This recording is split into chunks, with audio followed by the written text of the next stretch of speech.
Nós chegamos hoje na última etapa desse bloco aqui, que fala da paixão de Cristo, que envolve desde da sua agonia, desde o seu sofrimento no Getsêmani, até o sepultamento de Cristo após a sua morte. Nós estamos exatamente nesse ponto aqui do sepultamento, porque na semana retrasada, se vocês se lembrarem, nós encerramos a narrativa da morte de Cristo, da crucificação.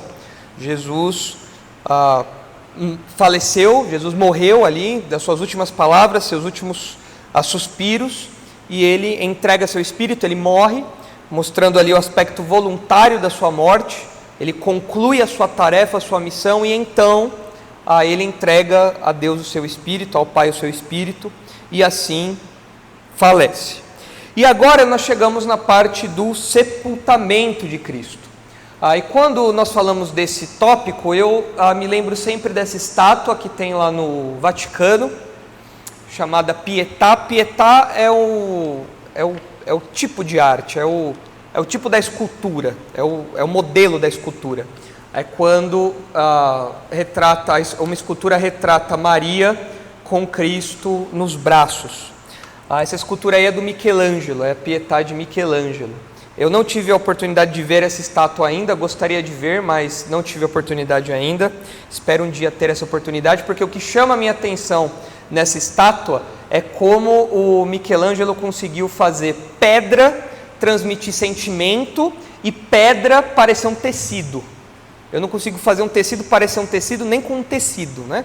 Então, quanto mais o Michelangelo fez ali, transmitiu toda a anatomia de Jesus já falecido ali, largado sobre a sua mãe, aqui os tecidos de Maria, aqui envolvendo Jesus.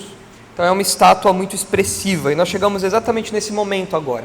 É um momento negro, é um momento fúnebre, é um momento pesado, onde a Maria, que desde o nascimento de Jesus já sabia o que aconteceria ali, porque é dito para ela que uma faca penetraria o coração dela, cortaria o coração dela. Maria então finalmente vê tudo aquilo que aconteceu. Ela é uma das mulheres que está ali aos pés da cruz. E essa estátua aí retrata um pouco desse momento, retrata um pouco dessa realidade. Tem um musical que nós assistimos um tempo atrás, eu e a Isabela. Qual era o nome do musical? Que nós vimos lá dos Estados Unidos, lá daquele teatro legal lá, tinha um nome lá, né? Mas era alguma coisa o tema era Páscoa. E quando chegava no sepultamento de Jesus, foi uma cena muito bonita, a Isabela até chorou, porque eles, de um lado do palco, eles mostravam Maria envolvendo Jesus bebezinho em panos. E do outro lado do palco, eles mostravam Maria envolvendo Jesus nos panos do velório, aqui nos panos fúnebres. Então ficou muito bonito essa aí, e uma música bem intensa, sendo cantada ali, muito bonito. Então é nesse momento que nós estamos. Os discípulos estão chocados, perplexos, fugiram. As mulheres viram tudo aquilo que aconteceu, João ali também vendo tudo aquilo que aconteceu. É um momento com uma névoa, como se fosse uma névoa naquele ambiente. É um momento muito triste, é um momento muito fúnebre. Todas as expectativas foram frustradas, tudo aquilo que eles esperavam, ainda que erroneamente em algum grau, foi por água abaixo. Eles estão perdidos, todos ali estão sem saber como reagir a essa situação.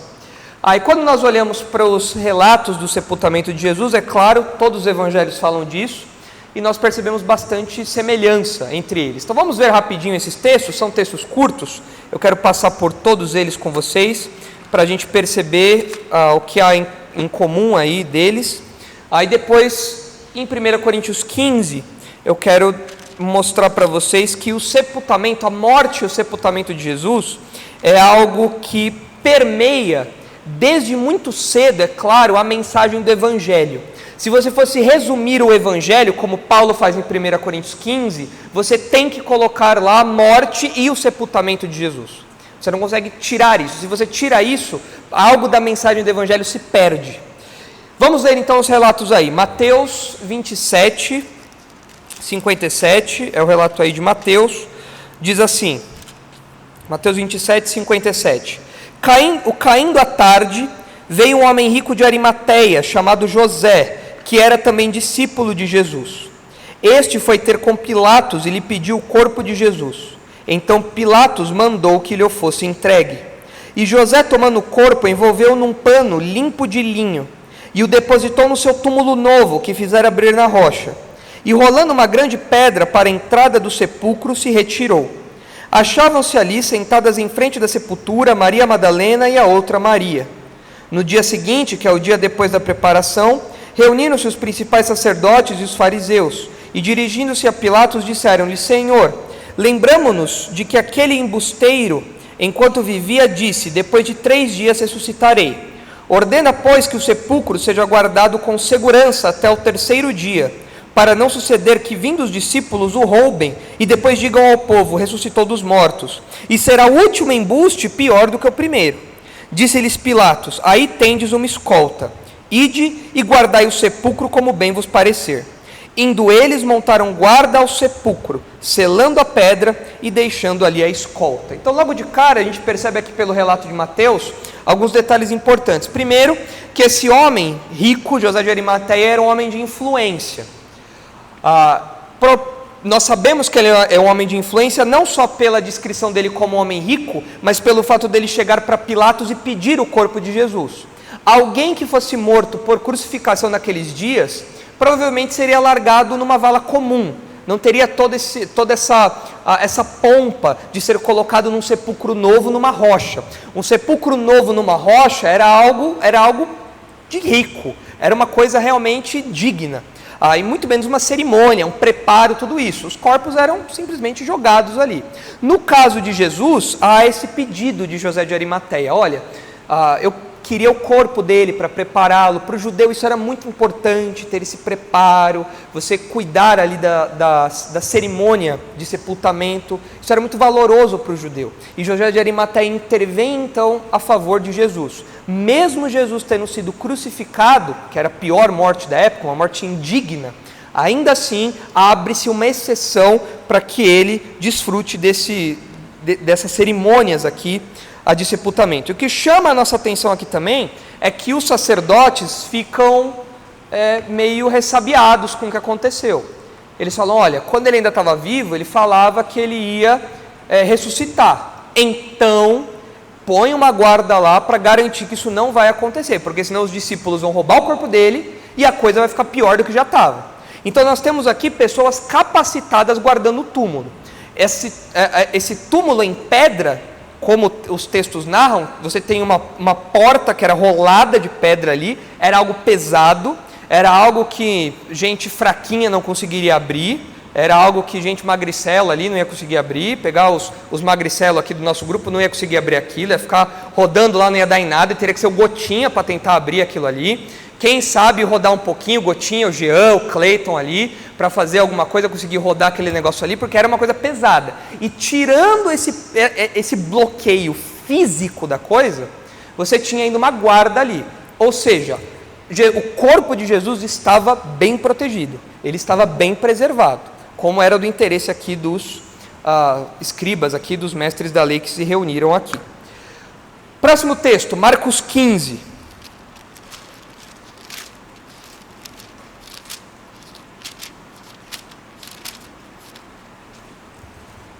Marcos 15, 42.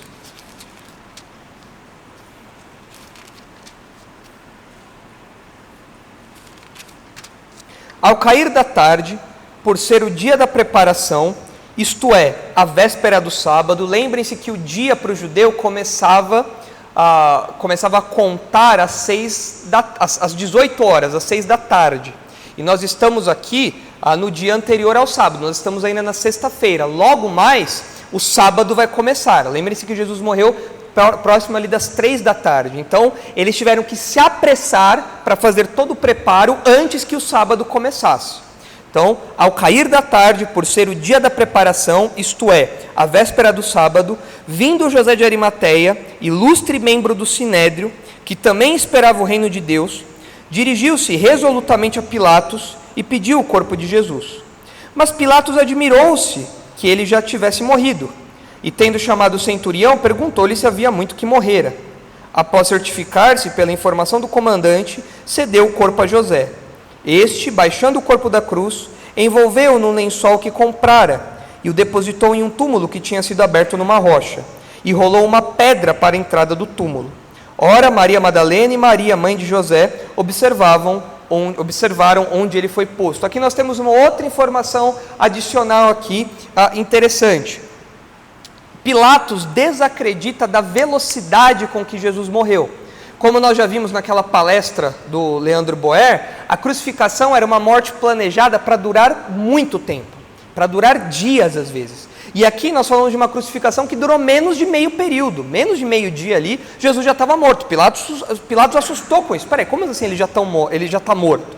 E então ele pergunta para o centurião para confirmar aquilo. Se vocês se lembrarem, no relato da crucificação, que nós terminamos de estudar alguns dias atrás, vocês devem se lembrar que os soldados que estavam ali se certificaram da morte de Jesus como? Furando com uma lança do lado. E já certificaram que Jesus já estava morto. Era comum que para acelerar a morte dos crucificados se quebrasse a perna dos crucificados para que eles não conseguissem fazer o movimento de se levantar e respirar. De modo que a pessoa ela morria afogada, asfixiada. Ela morria asfixiada, que ela não conseguia se levantar para puxar ar. No caso de Jesus, as pernas dele não foram quebradas porque ele morreu cedo. Ele morreu rápido. Mais um indicativo, não tanto do seu sofrimento intenso, mas mais um indicativo de que a sua morte foi voluntária. Na hora que ele completou tudo o que ele tinha para fazer, ele entregou a vida dele e completou a sua missão. Pilatos se assusta aqui. E realmente Jesus tinha morrido em pouco tempo comparado com outros crucificados. Então ele cede o corpo depois de confirmar que Jesus estava morto, e então o corpo de Jesus é sepultado no túmulo de José de Arimateia. Outro relato, Lucas 23.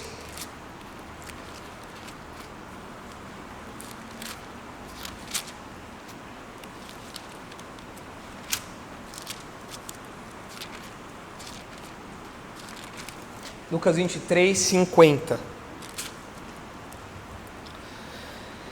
E eis que certo homem, chamado José, membro do Sinédrio, homem bom e justo, que não tinha concordado com o desígnio e ação dos outros, natural de Arimateia, cidade dos judeus.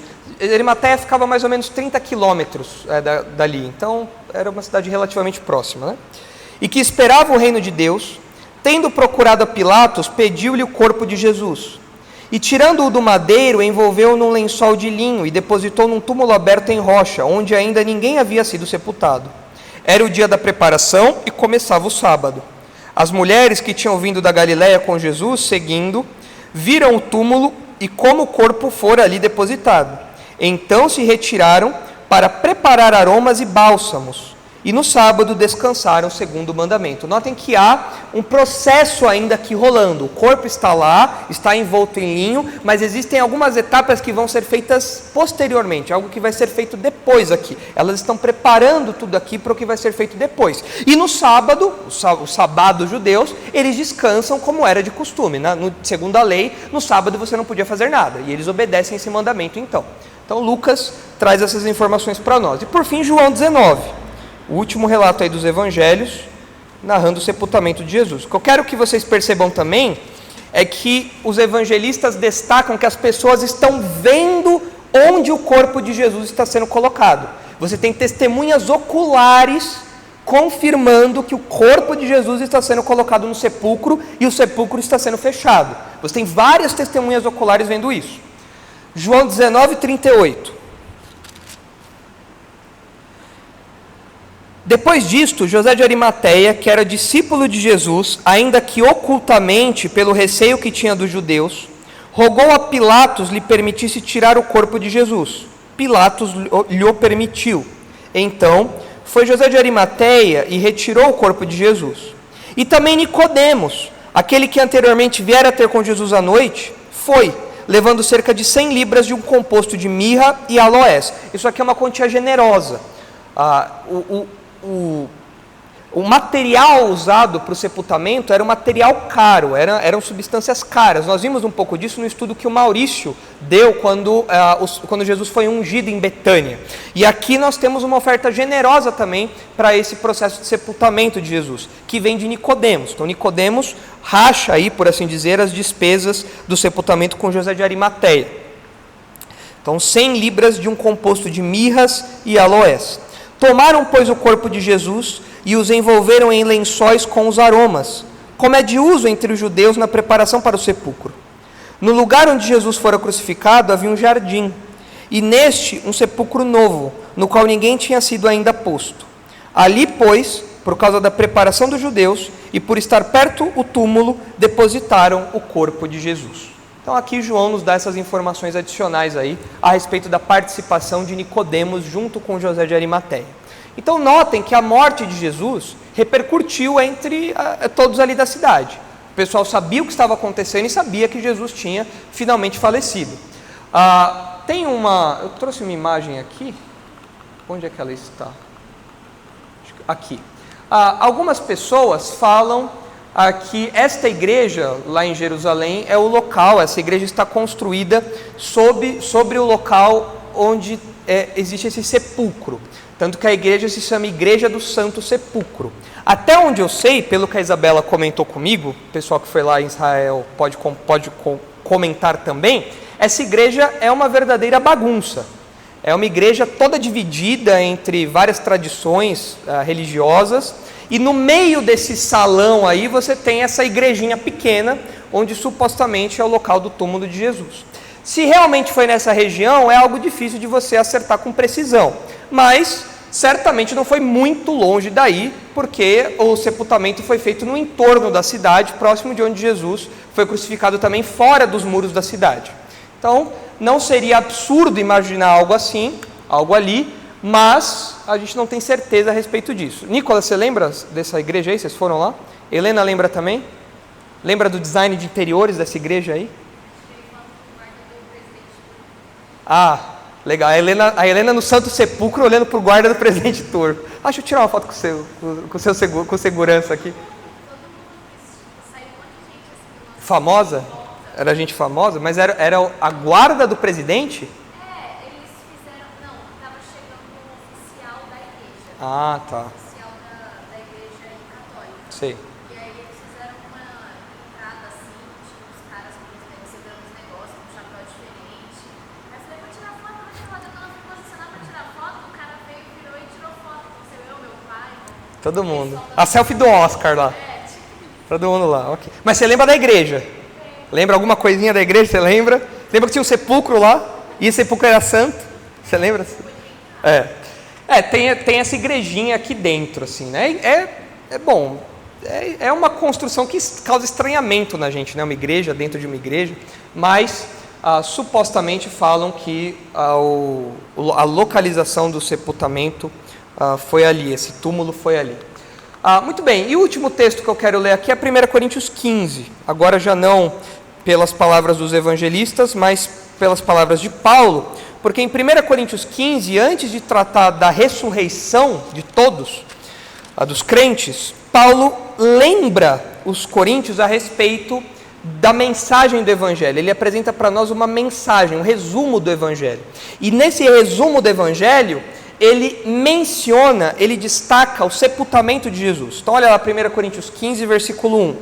Irmãos, venho lembrar-vos o evangelho que vos anunciei, o qual recebestes e no qual perseverais. Por ele também sois salvos, se retiverdes a palavra tal como vô-la preguei, a menos que tenhais crido em vão. Antes de tudo, vos entreguei o que também recebi. Agora vem aqui o que é o evangelho. Se um dia você for pregar o evangelho para alguém, você tem um resumo do evangelho aqui. O que é esse resumo do evangelho? Como é esse resumo do evangelho? Que Cristo morreu pelos nossos pecados, segundo as Escrituras, e que foi sepultado e ressuscitou ao terceiro dia, segundo as Escrituras.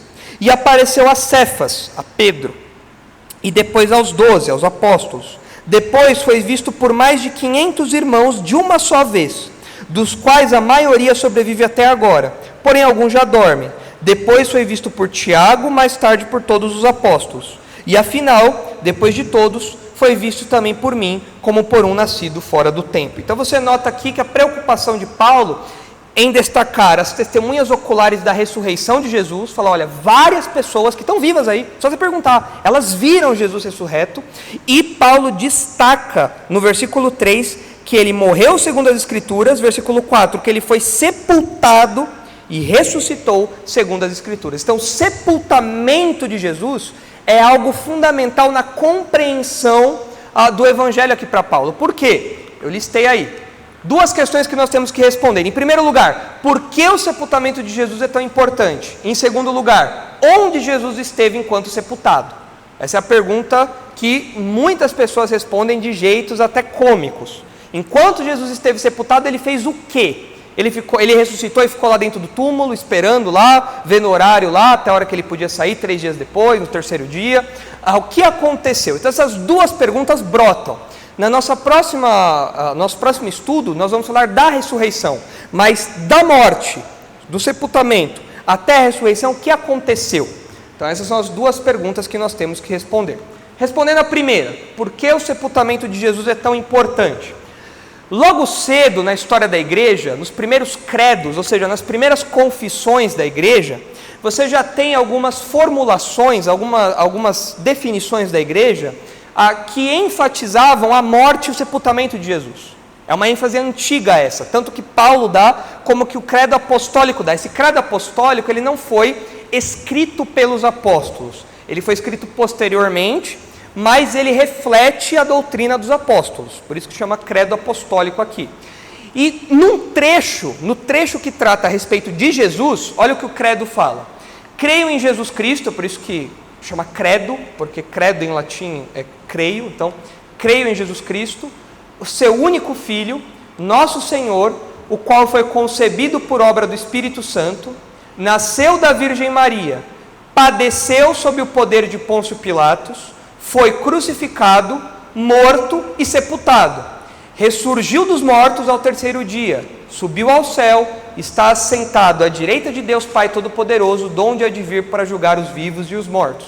Então notem a ênfase, ele padeceu, ele foi crucificado, ele foi morto e sepultado. Depois ele ressurgiu dos mortos. Tem uma ênfase grande na morte, na morte, na morte. Por que essa ênfase tão grande?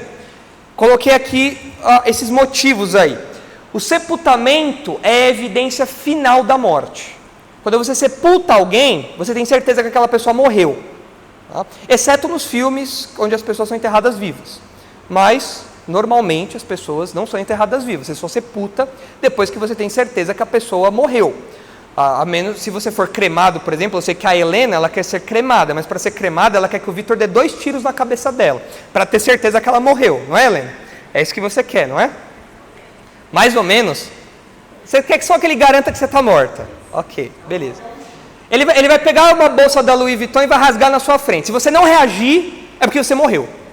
Se você reagir, ele vai saber que você tem alguma esperança de vida ali ainda. Mas, de fato, tirando esses filmes e tudo mais, o sepultamento é quando a pessoa está morta já. O sepultamento é o estágio final disso.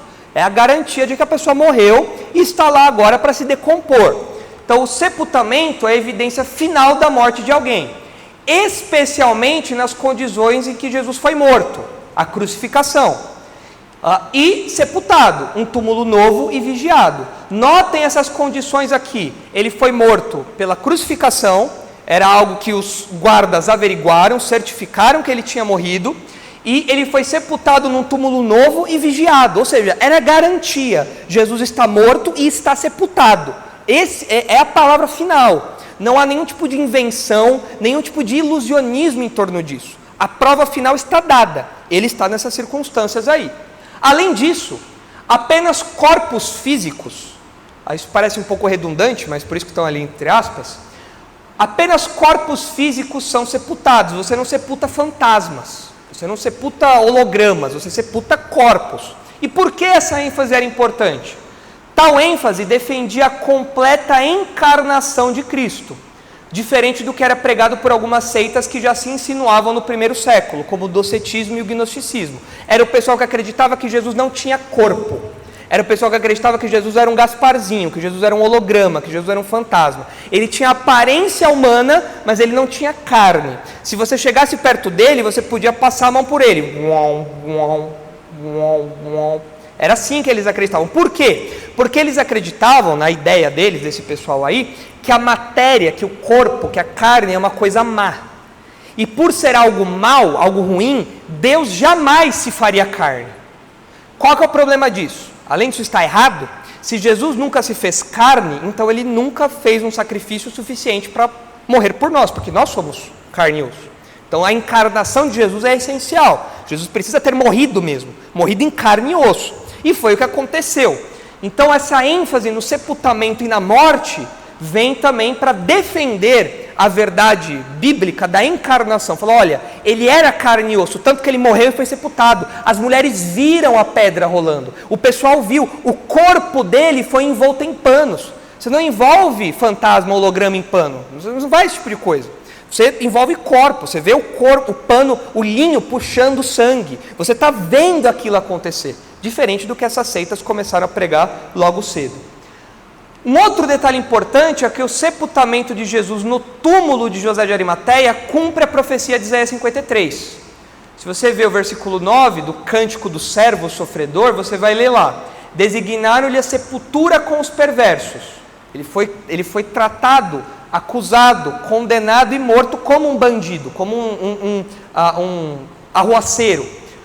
Mas com o rico esteve na sua morte. Isaías, séculos antes disso acontecer, Isaías já predisse que alguma relação haveria entre o servo morto e o rico, algo relacionado ao rico.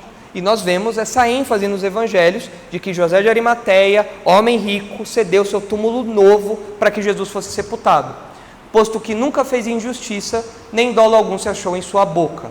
Então o contraste apresentado por Isaías mostra o início da vindicação do servo sofredor pelo próprio Deus. O que eu quero dizer com isso? O texto de Isaías fala que ele foi condenado como um bandido, mas ele não era um bandido, ele não era um ladrão, ele não merecia aquela condenação. Nós merecemos aquela condenação, não ele, mas ele assumiu aquilo em nosso lugar. É obra de Jesus em nosso favor.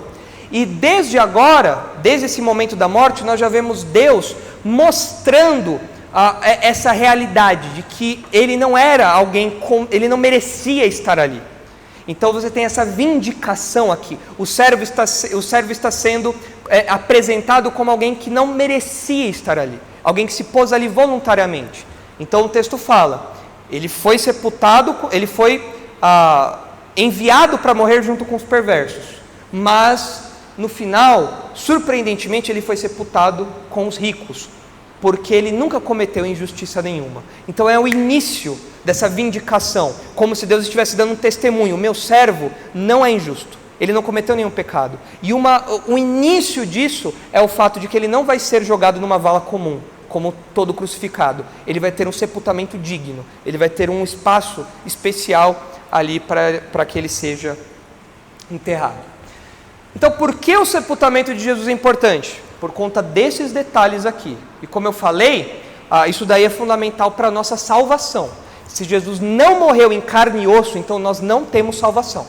Porque Jesus não morreu por nós que somos de carne e osso. Mas ele morreu, como os evangelistas falam, como João fala na sua primeira epístola: os nossos olhos viram, nossas mãos apalparam, tudo isso. Tudo isso aconteceu em carne e osso, e o sepultamento é um martelo em cima disso. Entenderam esse ponto? Dúvidas? Vamos responder a segunda pergunta então. Essa é a pergunta onde nós não podemos distribuir vale heresia para as pessoas, porque elas já fazem isso sem vale heresia. Eu coloquei ali uma música que eu espero que vocês nunca ouçam, mas que eu ouvia, e pasmem, eu cantei isso na igreja. Não aqui, claro. Eu não sei o que é pior, eu cantar essa música ou eu cantar. Eu não sei qual das duas afirmações nessa frase é a pior. Mas a música chama Explosão no Abismo, bem pentecostal. É uma moça chamada Elaine de Jesus. Conhece, Eric? Você ouvia no Spotify, né?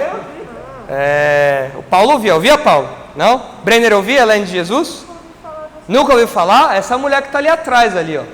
Elaine de Jesus. E tem uma música que chama Explosão no Abismo. E ela, nessa música aí, essa cantora, ela imagina o que aconteceu com Jesus enquanto ele esteve sepultado, entre a sua morte e a sua ressurreição. E o que vocês vão ver aqui na letra, eu encontrei até um vídeo de um pessoal fazendo coreografia, dançando, esvoaçando, mas eu achei que ia ser uma tortura muito grande para vocês. Então eu trouxe só a letra, sem a música e sem a dança, para que vocês não fiquem tão incomodados. Mas olha só, para onde esteve Jesus, então, nos dias em que ele esteve sepultado? O que aconteceu? Olha o entendimento dessa moça, que é o entendimento comum do meio evangélico hoje. Então a música é assim, eu vou ler, não vou cantar, tá? Então, ele abriu os braços lá na cruz, disse: Pai, eu sou Jesus. Primeiro que ele já não disse isso, em momento nenhum a gente vê os evangelistas falando isso. Está consumado e eu venci. Vou acertar com quem me deve tudo. Pai, eu já salvei o mundo. Foi no meu sangue carmesim. Sangue carmesim é um sangue puro, né? Ele desceu aonde o ser humano nunca foi. Começou. O cordeiro agora vem como leão. E na coreografia elas faziam assim. O réu agora é juiz. Aí bate o martelo. A coreografia incrível. E vem luz na escuridão. Aí agora começa. E no inferno uma festa tremenda. Matamos ele, acabamos com ele naquela cruz. Vamos amarrar o corpo de Jesus. Mas tremeram de susto, porque o infinito brilhou. Jamais viram luz naquele lugar. Só podia ser o meu Senhor. Continua. E ele desce como um raio.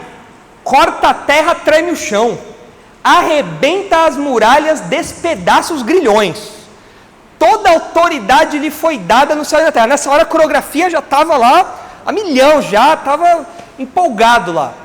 O diabo se ajoelha, cai por terra, entrega tudo para aquele que agora é o Senhor do mundo. Ó, até rimou, essa parte ficou boa. Essa parte ficou boa. Quando chega Jesus, o menor tem que se render. E agora vem.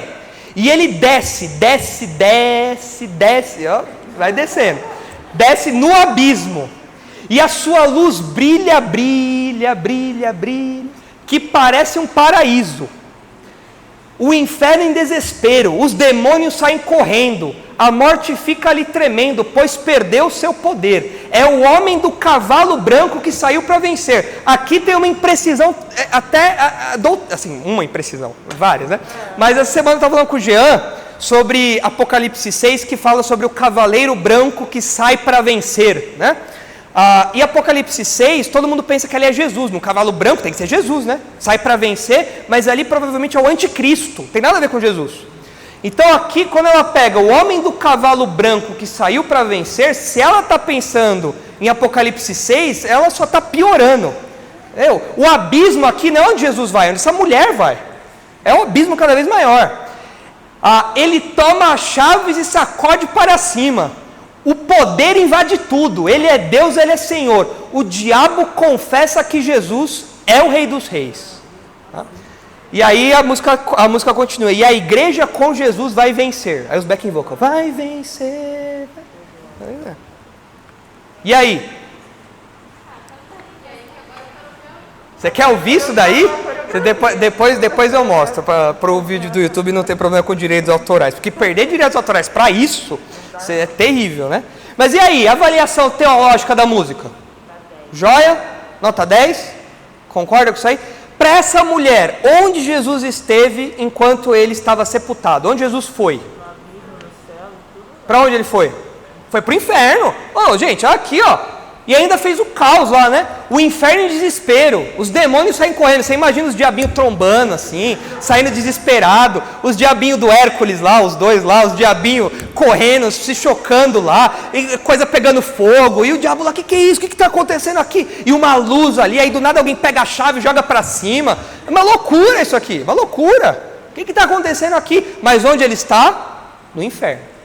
Então, no meio evangélico popular, no evangelicalismo popular, enquanto Jesus estava sepultado, ele estava no inferno.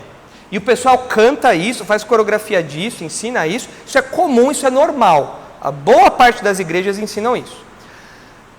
E por que isso acontece?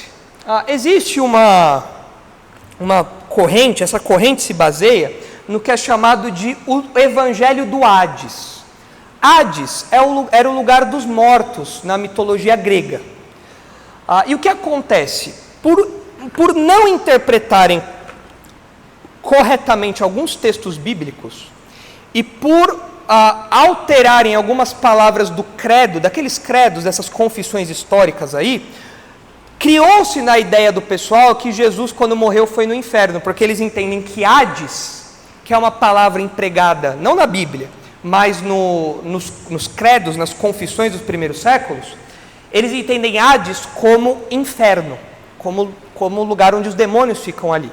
Mas essa não é necessariamente a definição do Hades grego, e mesmo que fosse, não tem nada a ver.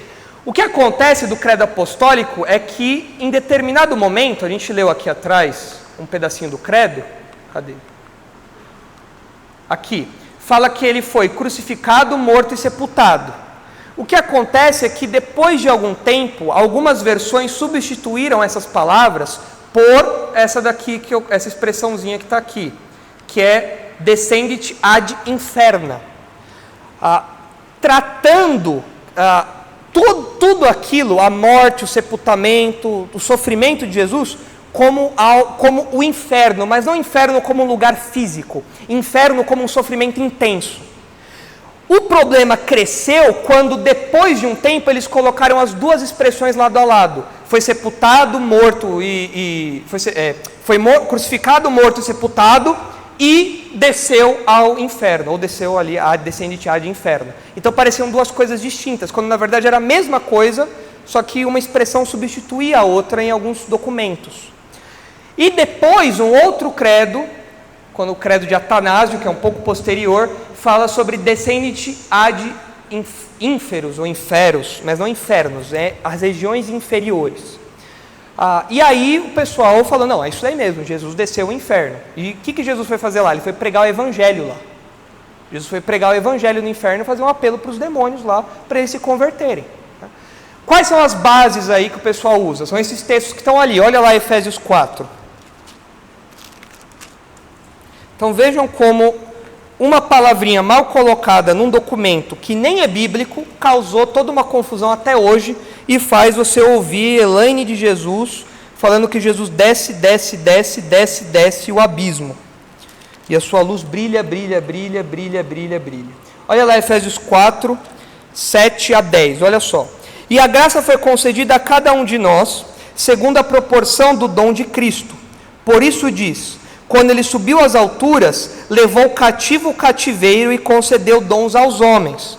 Ora, que quer dizer subiu, senão que também havia descido até as regiões inferiores da terra? Aquele que desceu é também o mesmo que subiu acima de todos os céus, para encher todas as coisas. Pessoal, olha aqui essa expressãozinha, desceu às regiões inferiores da terra, e eles pensam, céu, terra, o que vem embaixo? Inferno. É isso, é óbvio. Não, nada a ver.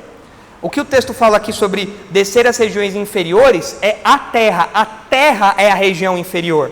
Se Cristo estava antes exaltado em glória, quando ele se fez homem, ele desceu. Ele desceu para onde? Para cá. Essas são as regiões inferiores. A terra é as regiões inferiores. Outro texto que causa essa confusão também é 1 Pedro 3.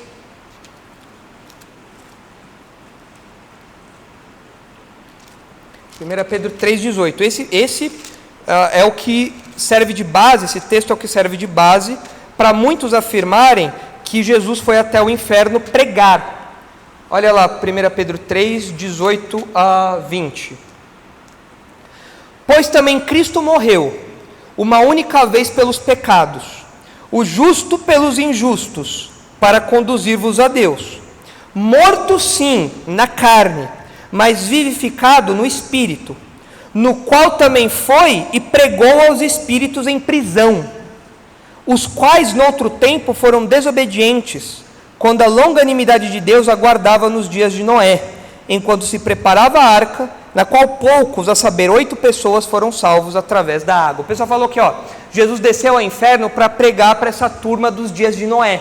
O pessoal lá dos dias de Noé estava esperando lá, a gente está aqui sofrendo, a gente está aqui no inferno, o que vai acontecer? Então Jesus vai lá e prega para eles. Aí é claro, todo mundo aceita o apelo, né? Você fala inferno, chega alguém falando e fala, você quer sair? A pessoa fala, não, gosta que está quentinho. Não, todo mundo vai querer sair do inferno, todo mundo recebe aí o apelo. E o inferno esvazia.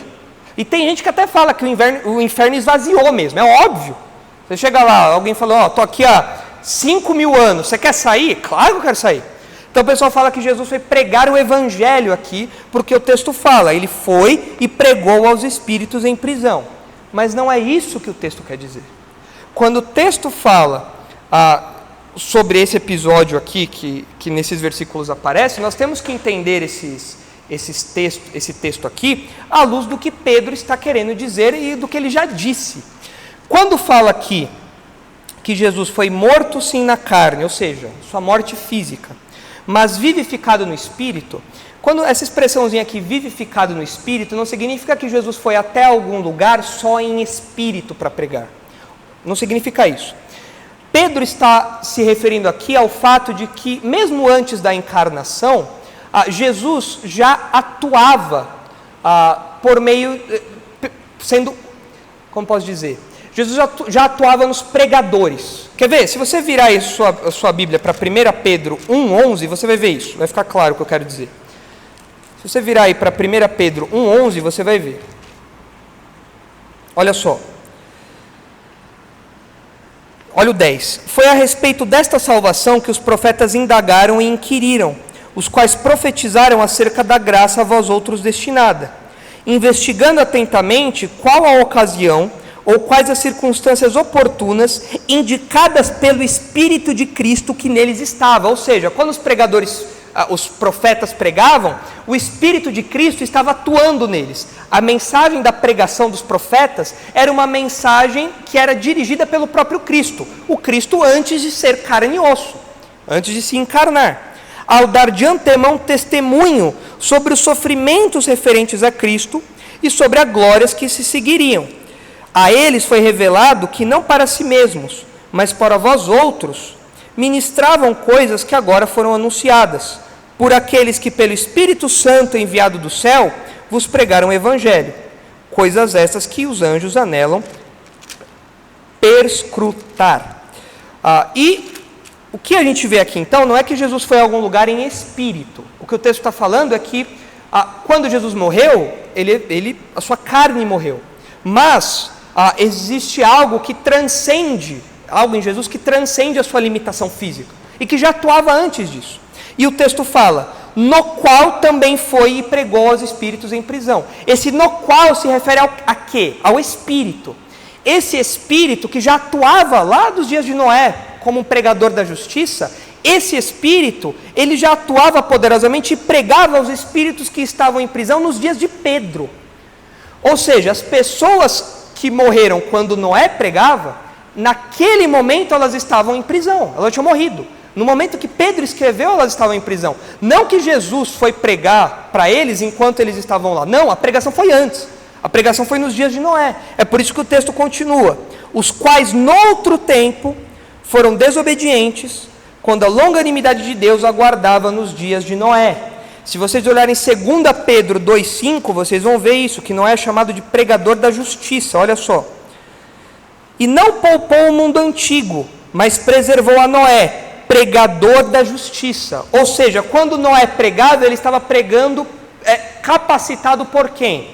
Pelo Espírito de Cristo.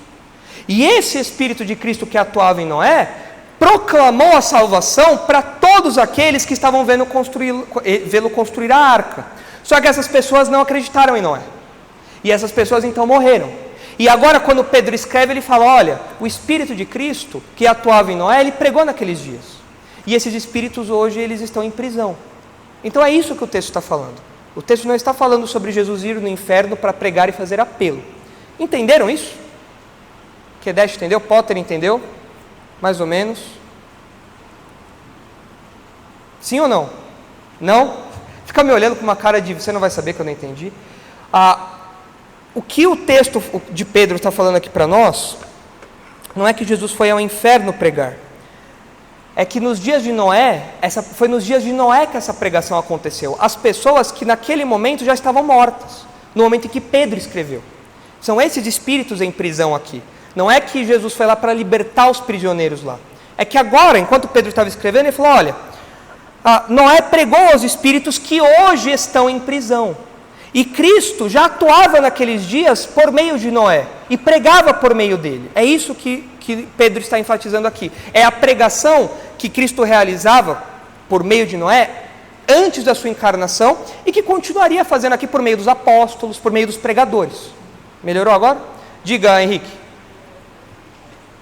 Tira a máscara que eu não estou ouvindo.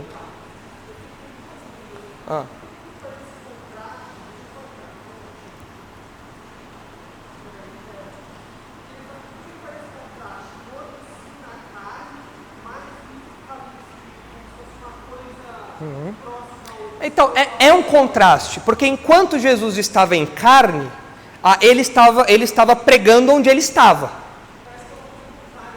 Então, mas o contraste é o seguinte, Cristo estava aqui, vivo e morreu. Ou seja, a pregação dele estava limitada aonde ele estava, por assim dizer, mas agora ele morreu.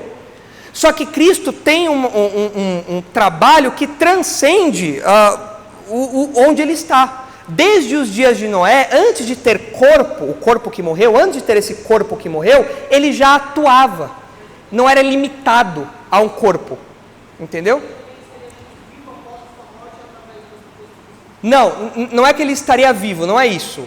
O contraste que Pedro quer fazer não é entre morto e vivo. É entre limitado e ilimitado. É entre estar limitado a um corpo que morreu e ficou na sepultura. E depois ressuscitou. E esse vivificado no Espírito quer dizer que esse Espírito, ele não é limitado a um corpo, tanto que ele atuava já nos dias de Noé. É algo que, quando nós pregamos poderosamente porque a nossa mensagem é a mensagem de Cristo. Quando o pregador prega, quando o apóstolo prega, ele prega a mensagem de Cristo. Cristo o capacita a isso. Então é algo que transcende o corpo físico. Então o que Pedro está fazendo aqui não é um contraste entre vivo e morto. Cristo morreu, mas depois ele ressuscitou. Não é isso que ele está falando. Quando fala que vivificado no Espírito, é essa ideia de um Espírito que não tem limites, uma atuação que não tem limites, que não é limitada como o corpo humano é naturalmente limitado. Isso, ele continua. E o que Pedro quer fazer, o objetivo de Pedro é falar, olha, Jesus ressuscitou, mas esse Espírito continua atuando, o Espírito de Cristo continua atuando, Cristo continua atuando. E ele lembra dos dias de Noé. Olha, ele já atuava lá atrás, nos dias de Noé, pregando para os espíritos, para os mortos, que hoje estão mortos, mas nos dias de Noé não.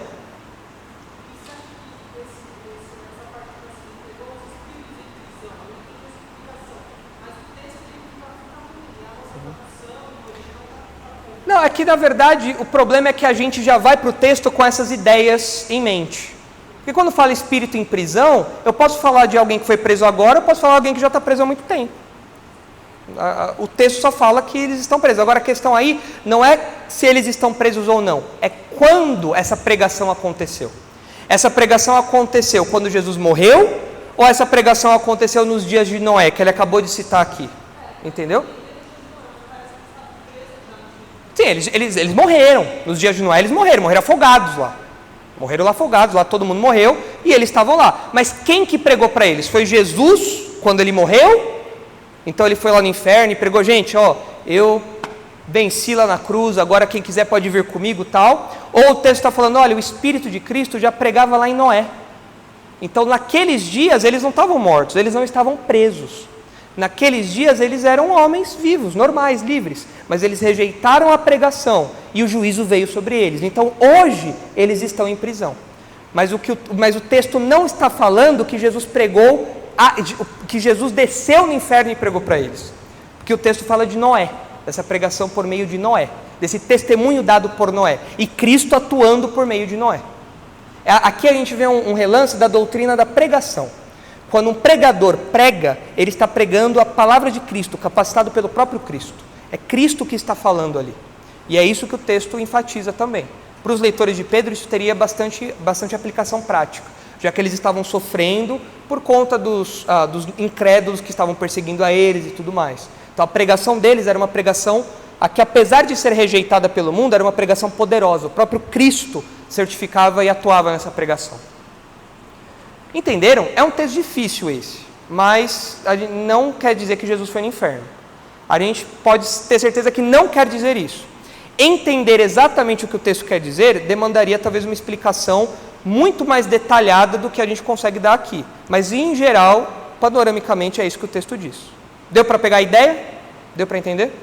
Certo? Beleza. E o outro texto aqui de Colossenses, a gente não vai ler, mas fala que Jesus expôs os espíritos num vexame público. Ele os expôs como indivíduos que perderam uma batalha e foram humilhados. Então pessoas como John MacArthur, por exemplo, John MacArthur acredita que Jesus foi no inferno não para pregar o evangelho, como algumas pessoas pensam, mas Jesus foi no inferno para anunciar a sua vitória. Então Jesus chegou lá e falou: eu venci, então agora está garantido, agora eu sou vitorioso, está tudo certo. Então ele foi lá para anunciar a sua vitória para o pessoal que estava lá. Mas não é isso que o texto quer dizer também. Então, são interpretações erradas aí. E a evidência bíblica que a gente tem, definitiva aí a respeito disso, dessa pergunta, onde Jesus esteve enquanto sepultado, é Lucas 23, 43. Oi? Pode cancelar. É Lucas 23, 43, que diz que, quando perguntado pelo ladrão onde eles estariam, o ladrão fala, né, lembra-te de mim quando vieres no teu reino. O que Jesus fala para ele? Ainda hoje estarás comigo no paraíso. Então onde Jesus estava quando ele morreu? No paraíso. Para onde os crentes vão quando eles morrem? Para o céu. Vão lá. É o que diz Lucas 16, na história do rico e Lázaro, e é o que diz Paulo em Filipenses 1, quando ele fala sobre partir e estar com Cristo. Aquela parábola também, acho que é do Lázaro, né? Rico e Lázaro, né? Isso é Lucas 16. É que a gente não sabe se é parábola ou história, né? Mas é Lucas 16, que mostra que o pobre, Lázaro, né, foi para o céu. E é o que acontece com os crentes. Quando alguém morre, vai para o céu. Jesus não foi para nenhum outro lugar, ele foi para o céu, para onde os crentes vão. Ele mesmo disse isso para o ladrão da cruz. Então essa ideia aí dessa música aqui, nada a ver, a gente pode jogar fora, junto com a coreografia, junto com tudo isso que vem de resto aí, porque esses textos não falam a respeito disso. Por mais que 1 Pedro seja um texto um pouco difícil da gente entender, o que fica claro é que não fala que Jesus foi pregar lá para os demônios. Jesus não foi fazer apelo para a galera que estava lá. O que o texto está falando é sobre a pregação de Cristo nos dias de Noé ao pessoal da época de Noé. É isso que o texto está falando. Essa é a tônica do texto. E como aplicação final, eu quero só citar aqui para vocês, para a gente concluir, que assim como Cristo morreu e ressuscitou, o crente ao se converter também morre para o pecado e passa a viver uma nova vida. Os autores do Novo Testamento olham para a morte de Jesus e eles falam, olha, assim como Jesus morreu e ressuscitou, nós também morremos, fomos sepultados e agora nascemos para uma nova vida. Olha o que diz ali, Romanos 6. Vamos só ler o texto, os textos, não vou dar explicações adicionais aqui, porque o texto é bem claro. Mas isso agora diz respeito à nossa vida, diz respeito ao nosso dia a dia, o modo como nós nos comportamos. Romanos 6, de 1 a 13, diz assim: que diremos, pois? Permaneceremos no pecado para que a graça seja mais abundante? De modo nenhum. Como viveremos ainda no pecado, nós, os que para ele morremos? Ou porventura ignorais que todos nós que fomos batizados em Cristo Jesus, fomos batizados na sua morte? Fomos, pois, sepultados com ele na morte pelo batismo, para que como Cristo foi ressuscitado dentre os mortos pela glória do Pai, assim também andemos nós em novidades de vida. Porque se fomos unidos com ele na semelhança de sua morte, certamente o seremos também na semelhança da sua ressurreição. Sabendo isto, que foi crucificado com ele o nosso velho homem, para que o corpo do pecado seja destruído, E não sirvamos o pecado como escravos, porquanto quem morreu está justificado do pecado. Ora, se já morremos com Cristo, cremos que também com Ele viveremos, sabedores de que, havendo Cristo ressuscitado dentre os mortos, já não morre, a morte já não tem domínio sobre ele. Pois quanto a ter morrido, de uma vez para sempre morreu para o pecado, mas quanto a viver, vive para Deus. Assim também vós considerai-vos mortos para o pecado, mas vivos para Deus em Cristo Jesus. Não reine, portanto, o pecado em vosso corpo mortal, de maneira que obedeçais às suas paixões, nem ofereçais cada um dos membros do vosso corpo ao pecado, como instrumentos de iniquidade, mas oferecei-vos a Deus, como ressurreto dentre os mortos, e os vossos membros a Deus, como instrumentos de justiça. Também 2 Coríntios 5, enfatiza isso. Eu morri com Cristo, eu não vivo mais para mim agora, eu não vivo mais para os meus próprios desejos, eu não vivo para satisfazer as minhas vontades, eu tenho um dono agora. Eu morri para mim, eu morri para aquilo que me agrada, eu não vivo mais escravo dos meus desejos, agora eu vivo para o que Cristo diz que eu tenho que viver. 2 Coríntios 5, 14. Pois o amor de Cristo nos constrange, julgando nós isto: um morreu por todos, logo todos morreram. E ele morreu por todos, para os que vivem, para que os que vivem não vivam mais para si mesmos, mas para aquele que por eles morreu e ressuscitou. Então, de novo, eu morri para mim, agora eu vivo para Cristo. O que Ele manda fazer, eu faço. Eu não reclamo, eu não murmuro, eu não questiono, eu faço, eu obedeço. Abandone isso, abandono. Vá para aquele lugar, eu vou. Faça isso, eu faço. Não questiono, eu morri para mim. Eu não dou pitaco, cadáver não dá pitaco, cadáver não dá opinião. E agora nós morremos para nós e ressuscitamos, vivemos agora para Cristo. Colossenses 2 fala sobre o nosso modo de pensar, baseado também na morte de Jesus. Nós, como pessoas que morreram a exemplo de Jesus também. Colossenses 2:11. Nele também fostes circuncidados, não por intermédio de mãos, mas no despojamento do corpo da carne, que é a circuncisão de Cristo, tendo sido sepultados juntamente com ele no batismo, no qual igualmente fostes ressuscitados, mediante a fé no poder de Deus que o ressuscitou dentre os mortos. E a vós outros que estáveis mortos pelas vossas transgressões e pela incircuncisão da vossa carne, vos deu vida juntamente com ele, perdoando todos os nossos delitos, tendo cancelado o escrito de dívidas que era contra nós, e que constava de ordenanças, o qual nos era prejudicial, removeu inteiramente, encravando na cruz. E o capítulo 3 diz assim, no versículo 1: Portanto, se fostes ressuscitados juntamente com Cristo, buscai as coisas lá do alto, onde Cristo vive, assentado à direita de Deus. Pensai nas coisas lá do alto, não nas que são aqui da terra. Não é a moda da terra, não é a música da terra, não são os ditames da nossa época, não são as coisas desse mundo que eu ocupo minha mente. O meu gosto é diferente, a minha mente é diferente, tudo meu mudou. Por quê? Porque agora eu penso nas coisas que são do alto. Eu morri para cá, fui sepultado e eu ressuscitei agora para Cristo. E agora eu penso nas coisas de Cristo, porque morrestes e a vossa vida está oculta juntamente com Cristo em Deus. Quando Cristo, que é a nossa vida, se manifestar, então vós também sereis manifestados com Ele em glória. Fazei, pois, morrer a vossa natureza terrena: prostituição, impureza, paixão lasciva, desejo maligno e avareza, que é a idolatria. É por estas coisas que vem a ira de Deus sobre os filhos da desobediência. Então isso confirma que o sepultamento, a morte de Jesus, é algo que acontece em nossa vida também. A morte dele se reflete na nossa morte. Eu morro para mim, eu morro para os meus desejos, eu morro para as minhas inclinações, eu morro para as minhas paixões, eu morro para aquilo que desagrada a Deus, eu morro para a minha natureza, eu morro para tudo isso. E agora eu vivo para Deus, porque assim como Ele morreu e ressuscitou, eu também morri para o pecado e agora eu vivo uma nova vida. Aí, por fim, a morte de Jesus foi o valor pago pela salvação do crente. Atos 20, 28 fala que Deus comprou a igreja com o seu sangue. Aí Apocalipse 5:9 fala a mesma coisa também, que por seu sangue Jesus comprou pessoas de toda tribo, língua, raça, nação. E tal sacrifício deve ser o motor de santidade do cristão. Pedro fala: vocês foram comprados por um sangue muito precioso, sejam santos. Não foi um sangue banal, não foi um sangue barato que foi derramado por vocês. Foi o sangue do próprio Deus, sangue puro, sangue sem nenhum pecado. Então, vivam de acordo com esse sangue que lavou vocês.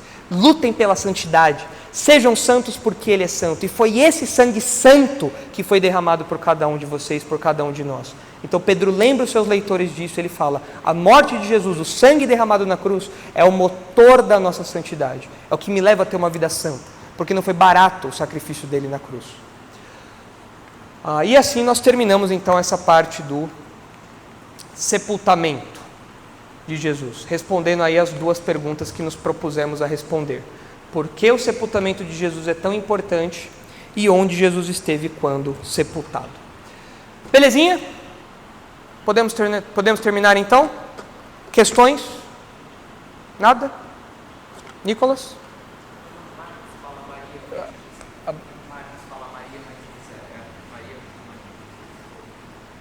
Maria, mãe de José.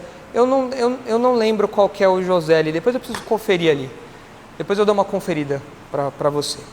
Mais alguma dúvida? Então tá bom, vamos terminar então. Semana que vem nós continuamos, aí já é ressurreição. Então agora só falta ressurreição e ascensão. E aí a gente termina o nosso estudo. Nossa jornada aí de 2 anos em vida de Cristo. Vocês já estão cansados já, né? Está na hora de mudar um pouquinho, né? Está na hora de dar uma mudada, né? Não, Brenner? Fala aí. Você chegou já com esse tema, né, Brenner? Eu estava na metade do Velho Testamento. Então. Mas logo mais a gente vai terminar esse assunto e a gente parte para outro, tá bom? Vamos orar então para terminar? Senhor, nós agradecemos por esse dia, pelo que fizemos e pelo que aprendemos. Agradecemos porque, mais uma vez, o Senhor nos deu a oportunidade de olharmos para o que Jesus fez por nós e aprendermos ricas lições a respeito disso. Nós agradecemos porque a sua palavra, ainda que algumas vezes tenha pontos difíceis de nós entendermos, é uma palavra interpretável e nós podemos, com o devido cuidado, com a devida atenção, com a devida responsabilidade, entender o que o Senhor quis dizer na sua palavra e assim entender verdades como essas que aprendemos hoje. Pedimos que o Senhor aplique isso no nosso coração, que nós nos lembremos que Jesus foi morto e sepultado. Sabemos que Ele ressuscitou, é verdade, mas que a morte e o sepultamento de Jesus nos lembre que Ele foi de carne e osso, Ele é de carne e osso como nós, experimentou a morte, foi sepultado e tudo isso para nos salvar. E que nós valorizemos a nossa santidade, lutemos pela nossa santidade à luz dessas verdades.